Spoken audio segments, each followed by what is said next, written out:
lots to say. Go ahead. I think there's a lot of anticipation about the show. Certainly fans of Stargate have been with us for a long time, and we certainly respect you and know that the reason we're here is because of you. And we've worked really, really hard to keep the franchise going and make sure that people who love Stargate have something to watch. And we're really excited about this show. It's different, and we're hoping you really like it. It's different in the sense that it has a different feel, it has a different energy. We actually are shooting it in a slightly different way than we have the first two Stargate series. It's much more handheld, it's much more dynamic, as I think you saw in the trailer. Did you guys like the trailer?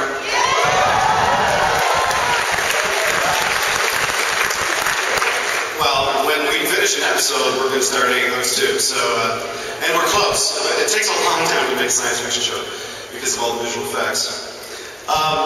There's a couple of questions here that are from Zap to It. They were fan questions.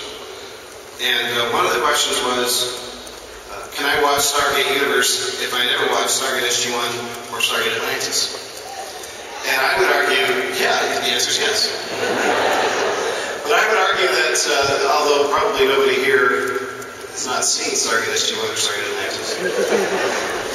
Show of hands, who hasn't seen Stargate SG-1 or Stargate Atlantis?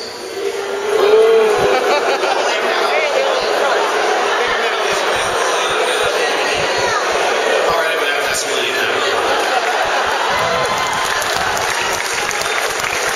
It's funny, people are always saying, oh, I've never seen your show. And I go, it's on the TV all day now. What are you talking about? Oh, sorry. Oh, there's a show. Well, I've seen them all, right?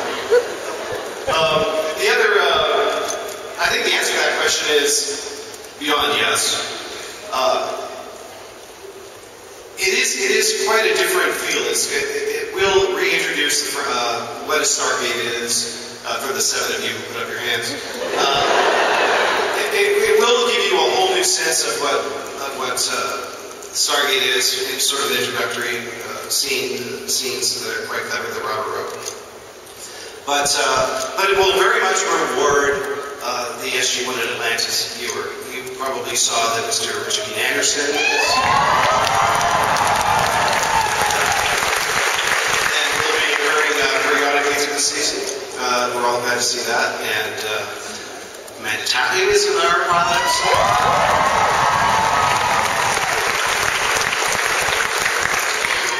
We really looked very hard at what we loved about Stargate and what we thought, the fans really loved. And I think there's a lot of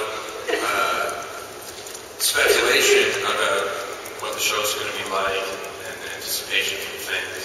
And, I think if I could at least address some of those fears. At its core, Stargate Universe, while many people are talking about it in terms of being darker or grittier, it really is still Stargate, and I think that's because it's coming from Brad and myself, and our spirit is very much what Stargate has been over the years, and that is to write something that is about people in extraordinary circumstances, people like, you and I.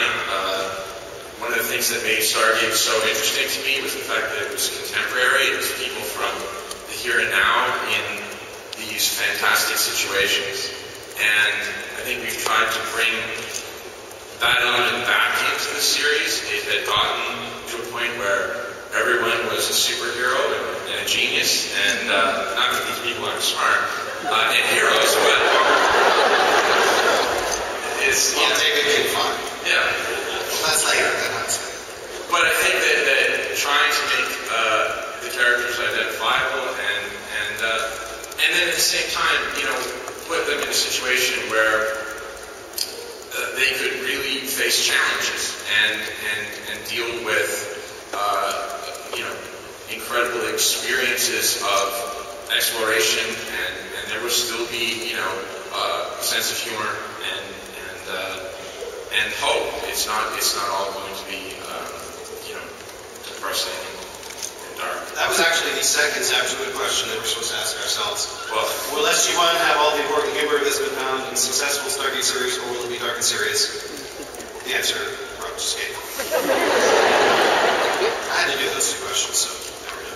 The other thing I wanted, I want to just ask you guys, because we're going to get to a Q&A in just a couple of minutes, and these guys are all convention virgins.